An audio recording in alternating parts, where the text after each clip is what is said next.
as I was saying, I'm very pleased to be now being able to talk to a distinguished panel of experts now, who can talk us through the ideas of sustainable trade, how it's developing, and connectivity for the next decade from a variety of perspectives. To my immediate left, Mohammed Al-Thani is the Chief Executive of Qatar Free Zones Authority.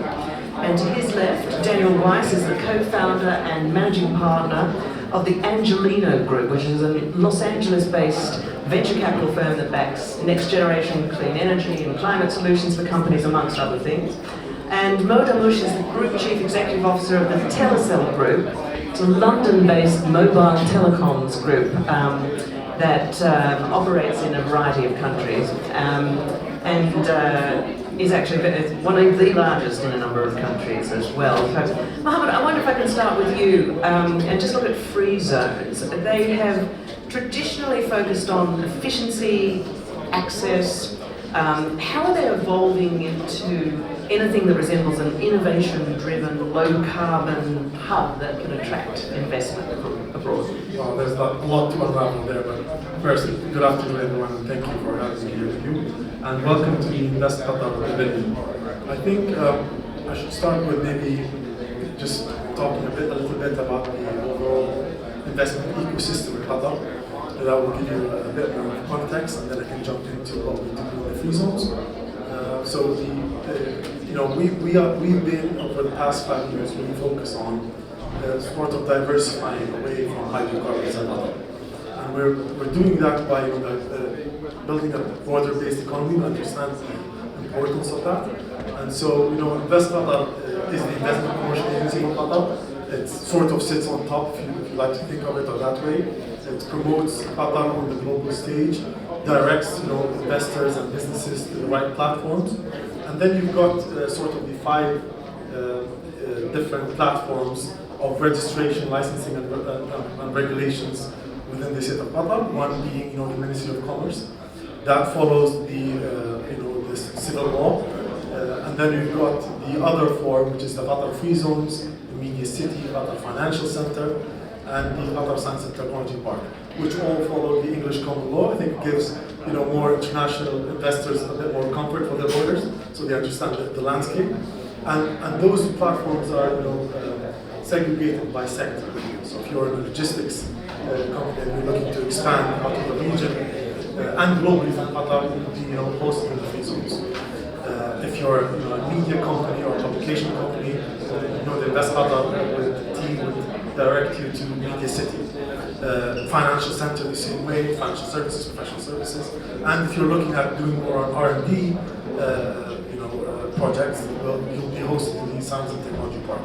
For us in the free zones, we are essentially, if you like to think of us, a one-stop shop regulatory authority. And what we do is we work in close collaboration with our investors to develop tailored regulations for them to seamlessly connect into their global operations. There's a good example of that, Google. So when Google wanted to come to Qatar, to come to the region, they were exploring where to set up their cloud business from. And they set up their first cloud business out of Qatar. It's because we were able to develop and procure their safe harbor provisions, their data privacy provisions, and so they've set up 2 data centers across the free zones, and now they have a Google Excellence Center with more than 40 Googlers on the ground. But a bit more of the zones, maybe. We operate and develop 2 free zones. One, the airport free zone, connected to Mohammed International Airport, with over 200 destinations connected to it. So we're very well connected. The seaport free zone, our own free zone, connected to Hamad Port, which is adjacent to Hamad Port with over 60 global ports connected to it. And both zones, if you like to think about it in a way, it's virtually connected. So if you only need to be checked by customs once, making the transport of goods much more efficient between the 2 zones. In terms of our real estate options and offerings, we offer service land, ready-built facilities, we like to call them light industrial units, for a plug-and-play option, and state-of-the-art office space. We also have a dedicated investor relations team that take care of all your business requirements, visa applications, all the admin work, which leaves the investor to solely focus on his business, and that's what we care about. We want to be part of their growth story. Okay. Maybe I've unraveled your question. You've done a brilliant job of explaining how it all works. Daniel and Mo, listening to that, does that make you think, well, maybe I'd better look at Qatar, or I mean, you're looking around the world already. I mean, what sort of competition does Qatar face when it comes to this sort of these enticements for international investment? Well, free zones are very compelling. We can come to that in 1 second, but we should probably disclose to the audience here, Mohammed and I were just speaking beforehand, that Amal Clooney is doing an interview upstairs. So if anyone wants to get out of a boring conversation with business folks about trade zones and hang out with Amal Clooney, I think that they can just, we'll completely understand if we need to go upstairs. In terms of, there you go, case in point, forgiven. But for those of you who stay, we will have enormous respect for you. So in terms of free zones, as Mohammed was saying, we as venture capitalists see a number of very compelling aspects of free zones. One, since we're all sitting here in Davos, it's probably not lost on folks that as we sit here in this place, at this historic moment, we face a very turbulent and uncertain geopolitical landscape. And free zones represent continuity that's less about politics and more about economics. It's a place where our portfolio companies, and we invest both in hard tech and software companies at Angeleno Group, where there's an element of stability outside, if you will, of the political sphere, focused on supply chains, economics, and trade. We find that very attractive. A second piece of it that's very attractive to us as investors is that these free zones represent laboratories where you can truly, you asked a question I think about sustainable innovation. If we have a company, we recently sold one of our portfolio companies that was a leader out of the Silicon Valley in additive manufacturing and 3D printing of industrial prototypes. They need reliable access to power.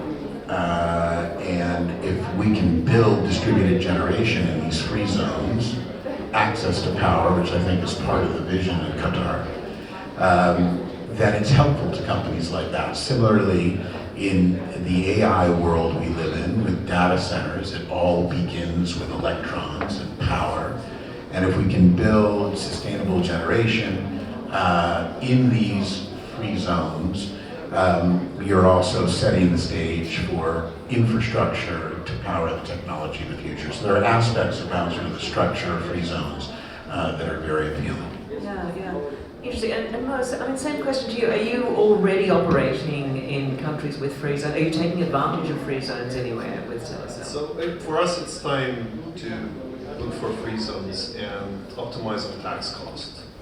This is a big topic today, and Qatar represents as a very good place and one of the good places where you have a good environment and excellent government facilities, which would allow digital businesses to relocate to. And as a mobile group, we pay taxes in the countries where we operate, but we have a lot of our customers that are enterprises and that are digitalizing their services. And at the same time, they are digitalizing their business, they're integrating AI into their business. And those enterprises, they need areas and places where they can optimize on their cost. There is a 15 to 25% additional cost, according to the World Bank, additional cost on trade and on the end user cost for items because of supply chain inefficiency. And digitalizing this chain and the trade chain, for example, is a key element in reducing this cost. Places like Qatar, in the free zone, like the one in Qatar, if we allow building data centers, for example, and this is one of the things that we're exploring over there. Building a data center in the free zone would allow us to relocate those businesses from their physical presence into their digital presence in those free zones to optimize their cost, their tax, and also the supply chain cost. And digitalizing the trade is not sustainable if it's one actor player here. Because in this you need the government, you need the telecom companies and the infrastructure companies, you need the investors, and I think you need an environment for the whole thing to sustain together. Now just looking a little more broadly at the trade landscape, which is a lot more complicated than it was a year ago.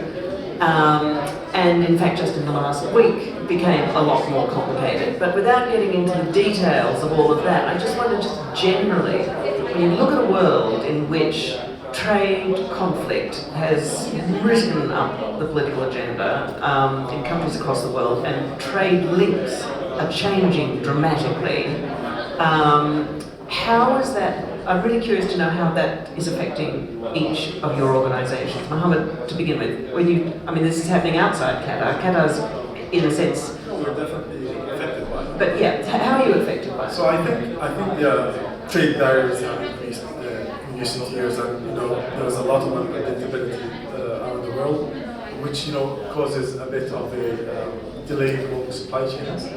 However, I think Qatar puts a lot of focus on making investors and their businesses in Qatar a success, and we try to do that by mediating, playing a mediation role on the global stages, but also expanding our fleets globally to be very well connected around the world, and so we focus in areas where we think we can build, where we have high conviction.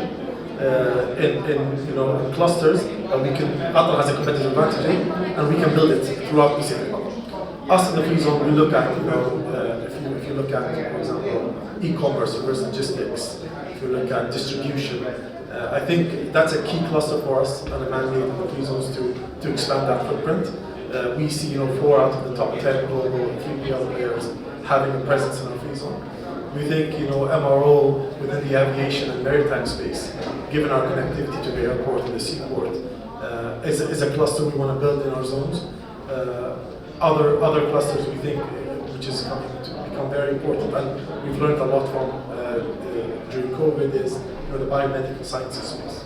So the clusters around those, and today I think we're very happy to announce, the largest contract manufacturer in the world, Weiss projects, have set up shop in the free zones. They're actually breaking ground very soon. And so I think, having these clusters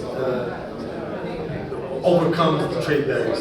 There are challenges, but you can overcome it by being connected, being positioned well on the globe to deliver to your end customer. Okay, so you'll say you're overcoming. Would you go further though and say that in a sense you might be benefiting from it? In a sense, there might be an advantage for a country like Qatar. Security of supply. Number one, we've got logistics companies there, you've got the biosciences companies producing the drugs in Qatar, you've got all these services businesses already established, and I think we stand to benefit the most out of it. How have you been affected by, for example, the US tariffs that were imposed last year? How have they affected you? We actually have been affected by it positively. So, we see a lot of decoupling from countries like China, looking to expand into the region and looking at Qatar to set up their businesses. We look at decoupling from other countries around the world to look at Qatar and set up their businesses. But we do get affected negatively when we get, the Strait of Hormuz closed out, and we have to go through the Cape of Good Hope to deliver businesses costly for business. Yeah. So we try to eliminate that cost of business by other means. Interesting. And Daniel, what about you and the Angeleno? What's been the impact, of anything, of the very different trade landscape that we've seen emerge over the last year? Well, it has been disruptive to supply chains, no question about it. And it's interesting listening to Mohammed's remarks about clusters and creating clusters. We haven't seen this yet. Maybe it exists in the free zones that you're building. But it does represent sort of an alternative industrial sanctuary if you can, again, theoretically, we haven't seen this yet for our portfolio companies, but whereas in the solar space or in the battery energy storage space, we've had massive disruption in our supply chains, as you pointed out, over the last 12 months or so. If we could create a setting in which various mission-critical components in that supply chain were in a free zone and lived outside of, again, those sort of turbulent waters of tariffs, it could create a new paradigm or a model for supply chains globally. Interesting. And Mo, what about you? How has this new regime of tariffs that we've seen emerging and really quite different trading patterns, how's that affecting Telecel? I mean, in the markets where we operate mainly in emerging markets, and these are the most affected markets. We deal with millions of customers. As a mobile operator, we can see and witness the whole trend in the market because all these customers that they represent the households, the businesses, the youth, the women, and so on. And we can see how the cost of living is affecting their spend on digital services, on data connectivity. What's an example of that from one specific country? So, for example, in Ghana, we're the second largest in Ghana. So we have 7 million customers, and we measure how much each customer is paying through this ARPU term, the average rate per user. And we can easily see how the cost of living, for example, last year, which affected the currency, how it affected the spending on digital services, and how this impacted the overall GDP of the country. You see, every 10% we penetrate in terms of connectivity in any given market, there's 1.5% GDP growth in that given country. So this brings the importance of the connectivity in any of those countries. Of course, the tariffs, we haven't seen their trend yet, but we have all the data in front of us. This is something that we're looking at. We can see somehow that the cost of living is becoming more expensive in the markets where we operate, and we are now following the trend of the ARPU to see how much impact that they have on the people, so that we can change and diversify the product in a way and provide alternatives. For example, the one that Mohammed, for example, just explained about the free zone, which would allow businesses to optimize on their tax, on their supply chain, and so on, to keep the level of spending of digital services at the same level, especially with the gap in development, infrastructure development that we have between emerging countries and other countries, especially now with the AI integration, where it's speeding up in other countries. While in other countries you need to start all over again from the training part to the integration part to get it more operational. And so in Ghana, I just wonder, do you know what sorts of products are being hit? Where prices are going up to the extent that they are affecting digital spend? Yeah. In Ghana, the most important thing for customers is the income from oil and gas, from gold, and from cacao production, because they're one of the largest, one of the top 5 producers of cacao. On the cacao, for example, this year it performed much less. Prices went down by 50%. So this has impact on 40% of the population. And we can see the cacao communities, how they're spending less on digital services. Right? So this is one of the examples, right? But this also applies to other segments. Yeah. Well, it's interesting you mentioned this now, because my next question was going to be about the impact of climate change on supply chains, which is a really big issue, and we touched on it when I was talking to the executives just before. We've already seen some really dramatic and quite unexpected events happening around the world where before the pandemic, massive floods in Thailand suddenly disrupted car production, and then we've seen that happen again in other countries as a result of hurricanes, floods, fires in some cases. And I wonder, are you, a question for all of you really, how are companies beefing up their resilience to these incidents and these events, and how confident are you that that increase in resilience is going to be sufficient to protect supply chains over the short to medium term?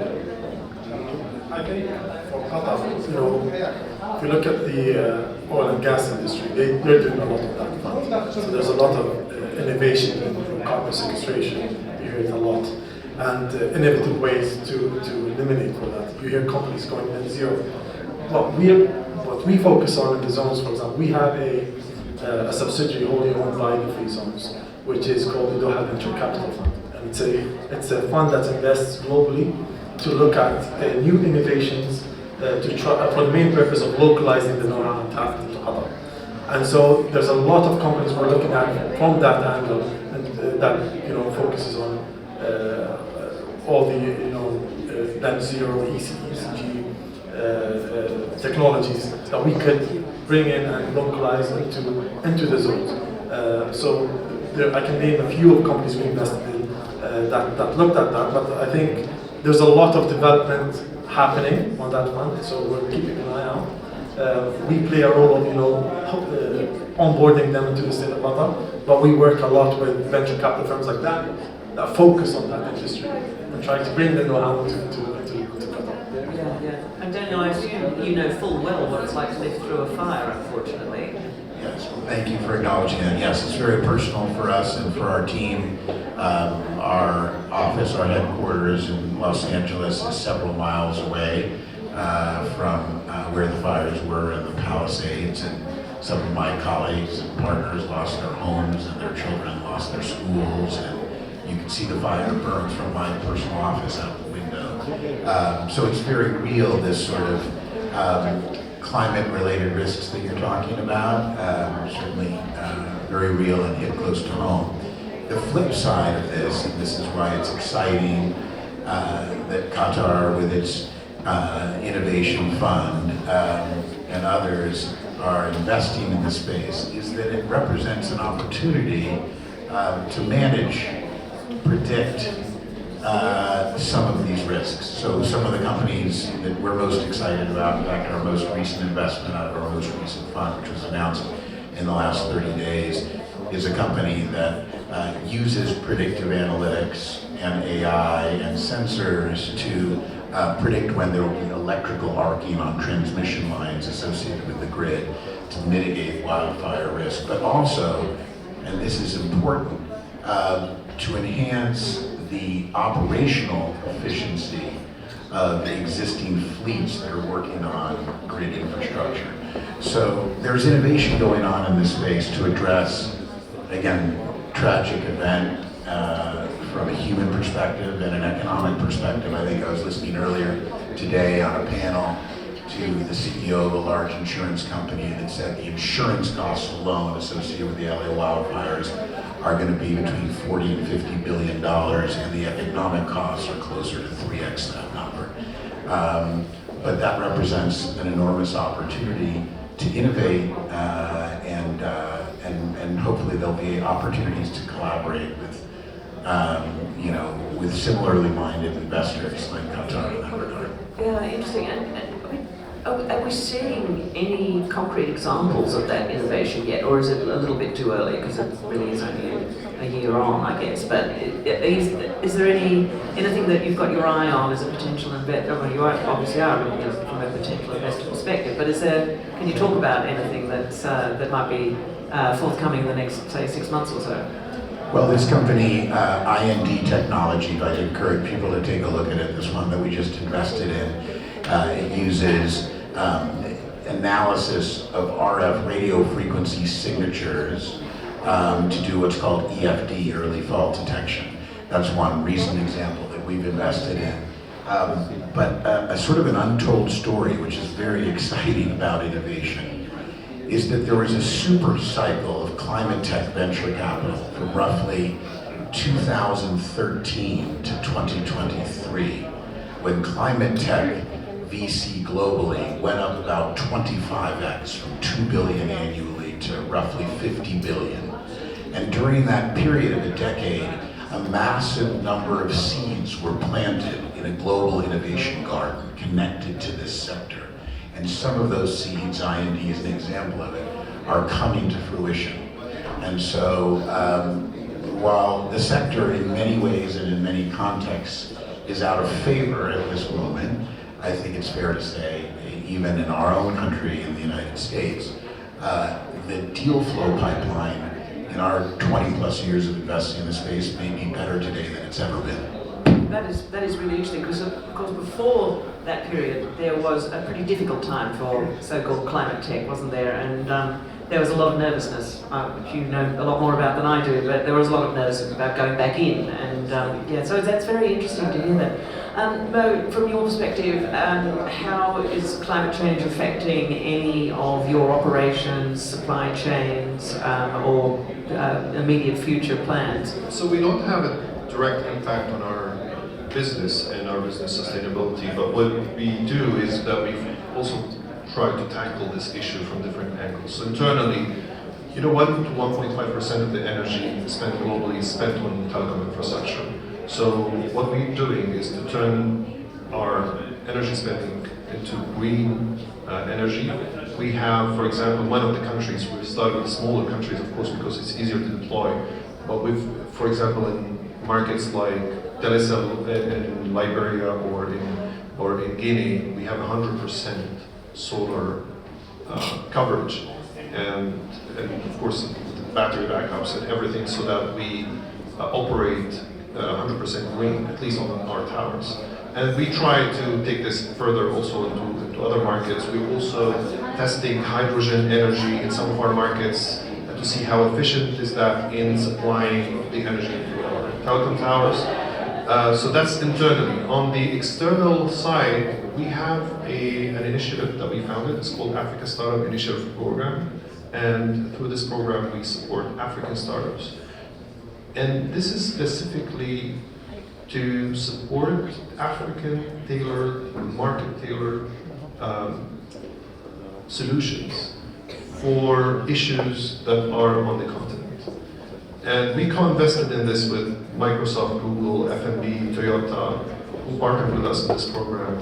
And we've been able to invest in 42 startups. 20 of those startups, they tackle environment issues. And this started in 2019. We can see some of those startups has really impacted a lot of people and a lot of businesses. Yeah. Now, I don't want this to be the only session in Davos that fails to mention AI, but I'm going to assume, I think possibly correctly, that all of you are using and thinking about AI in fairly different ways. So I want to ask you about a related risk that AI is said to be in some ways potentially set to exacerbate, and that's namely cybersecurity risks. In the UK, where I'm based, we just had an extraordinary period where British Jaguar Land Rover, the automaker, last year suffered a really serious cyber attack. It's probably the most damaging in Britain's history, actually, and plants had to shut down, staff were ordered to stay home. It was really quite a shocking event. I don't know if have any of you, have you heard about it? Did it penetrate the world outside? Thankfully not. Right, no, that's interesting. But our team is doing a good job. Yeah. But how much do you worry about cyber risk, and what are you all doing to address it? It's a concern. Of course, I think with the new world order, everything is getting quite unpredictable and worrisome. And I think cybersecurity poses a threat. So investing in companies that implement AI and could track early cyber attacks is something essential to all organizations globally, especially organizations that work with partners that are cross borders, because you get a lot of information sharing happening there. So I think data privacy more than ever is critical to organizations. So you look at investing in AI platforms that focus on that, and we're lucky in the free zones to have Microsoft and Google both as a tenant, as an investor physically in the zones, but also hold excellence centers where they deliver these master classes. A big part of it is covering cybersecurity, and that's not only for the free zones authority. That's also for all the stakeholders in the country. The authority is part of I like to say, a larger government family.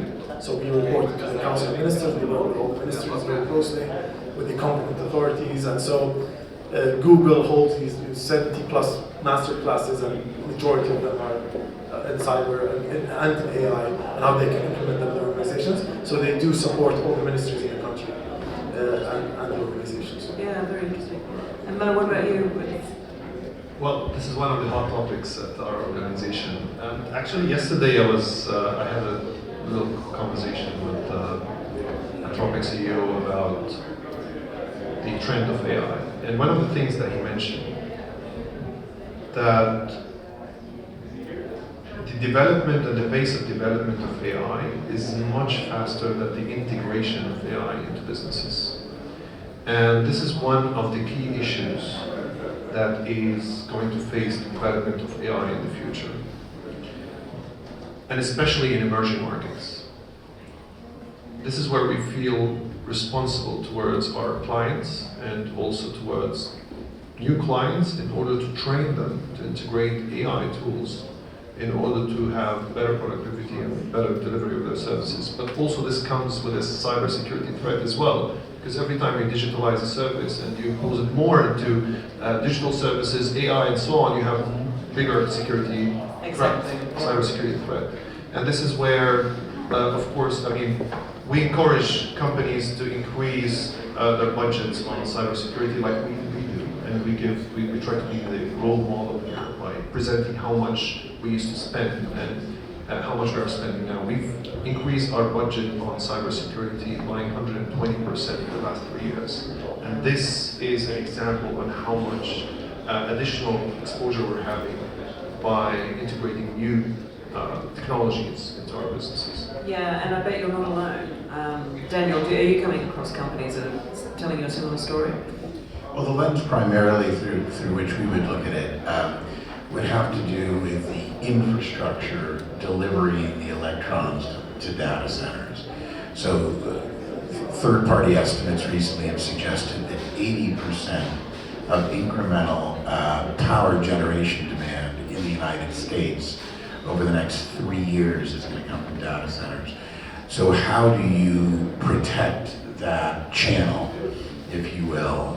And so infrastructure around the grid, cybersecurity connected to the grid, delivering those electrons is paramount. And we're seeing actually quite a growth in terms of number of entrepreneurs tackling that challenge.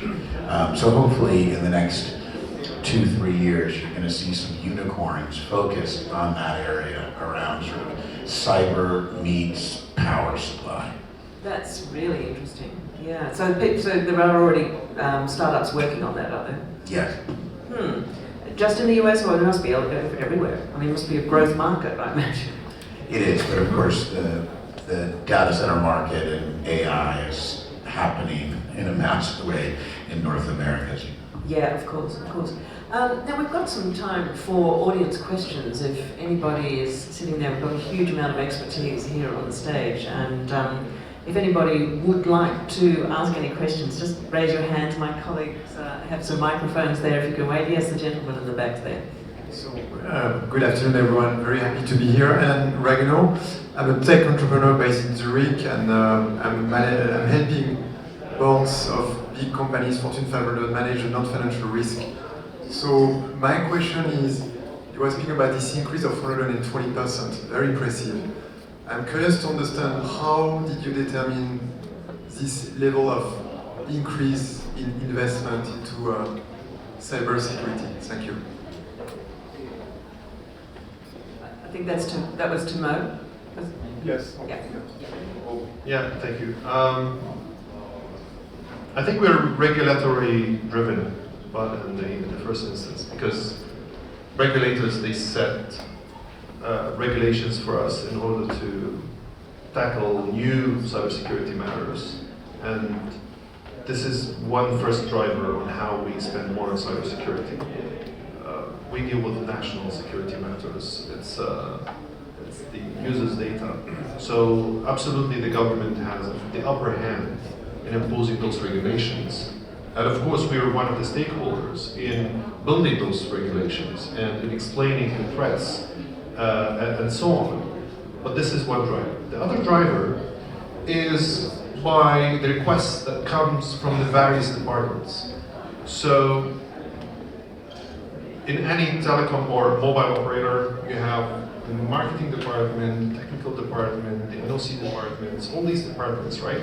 So the level of requests for those type of services are increasing year on year. Because every time, with the experience, they feel there's a threat, they raise their budget, and they request for more budget, spend more money in securing a certain aspect of the business. And this is mainly how we tackle it.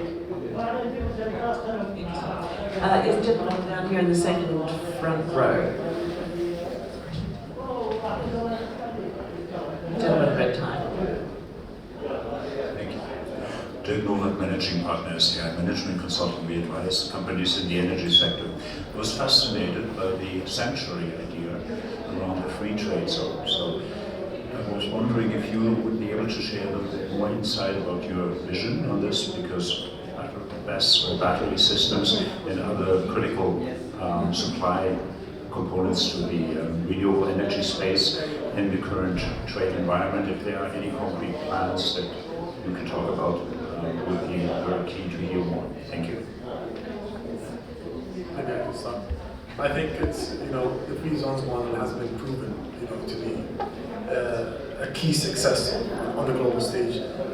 Even given the turmoil that happens, the geopolitics that take place globally, I think the free zones is always seen as a sanctuary, as that called it. Really to build out, cluster-focused businesses, because they operate in a separate jurisdiction, usually to mainland governmental laws and regulations. You're able to be more nimble and able to change with investor demands. And I think that's the key part where free zones is very very interesting to investors and businesses globally. And it's been proven. In Qatar, we can see that. We started very late actually in the region. We started in 2018. We're kind of the newest kid on the block, but we've seen a huge appetite, a huge demand for businesses globally to come and set up in the free trade zones. So to specifically potentially answer part of your question, you're a management consultant, so you're very sophisticated about this, probably understand it better than we do in many ways. But one specific example, again, on access, electrons are like oxygen for data centers. They don't function without it. Imagine a world in a free zone where, because of the structure of a free zone, you can go after two of the key bottlenecks around generating that oxygen. Bottleneck number one, permitting. Bottleneck number two, transmission. So in the United States, two of the biggest hurdles to adding more power generation, one of the reasons why some experts suggest we may be facing a crisis of supply in this area in the next 24 to 36 months, is that we simply don't have the transmission infrastructure, and the permitting to get that built is very difficult. In a free zone, you could leapfrog, theoretically, both of those things, have distributed generation, have reliable access to that power, to that oxygen, and again, it could create a different model. And so it's exciting and something to consider. We're more on the customer side, so I'll be happy to look at solutions. Yeah, fair enough. Yes, gentleman in the middle there. Yeah, thank you. My name is Sheikh. I'm a clinician, but I work health system, in the intersection of medical education, and I have interest on health tech. So my question is to you, Mohammed. So are there initiatives in place to attract top health tech talents, to foster R&D collaborations within this free zone? Collaboration between startups, healthcare providers, academic institutions. Thank you. Thank you. I think that's a very good question. I addressed a part of that question in the first question you asked me. I think, looking at what Qatar Science and Technology Park has to offer, with R&D companies, plugging you into talent. The Science and Technology Park of Qatar is one of the licensing registration platforms. They also are situated in the education city. So you've got, 7 of the world's most renowned universities situated in the education city: Carnegie Mellon, Northwestern, Cornell Medical School, Georgetown. And so the talent pool is here, and so the infrastructure that's ready in the Science and Technology Park for R&D development is also available to you. I think the Invest Qatar team has done very well here with the interactive screens behind you. Just fizzle with them, you can see exactly what's on offer if you want to set up an R&D sort of business in Qatar. There's incentive programs, there's the ecosystems that you can be plugged into. It's all there up on the screen. I can show you maybe later on how to look at it. I think there's useful information there. You did a good job. I mean, I can endorse that as well. We were just having this conversation with Mohammed before, and we've done our full study as well, and we really believe that it's a good place for us as well to establish the subsidies. I took that commitment already. All right, deal's already done. But so, and that's because you think that the skill set is already there and in the pipeline. The facilities comes in the first place. Government facilities are amazing. You can just finish your things so quickly, and with technology, you need everything to happen so fast. Well, they say that's why you come to Davos, to have these magic Davos moments and see if you can get deals over the line and meet people who have different ideas to you, but turn out to be along the same line as you and mutually beneficial. So with that, unfortunately, we have run out of time, but I would just like to thank our panelists, Mohammed, Daniel, and Mo. That was a fascinating discussion. I think I've probably learned more about this issue in the last 30 minutes than I have in the last 2 years. It's been really interesting. Thank you all. Please join me in thanking our panel.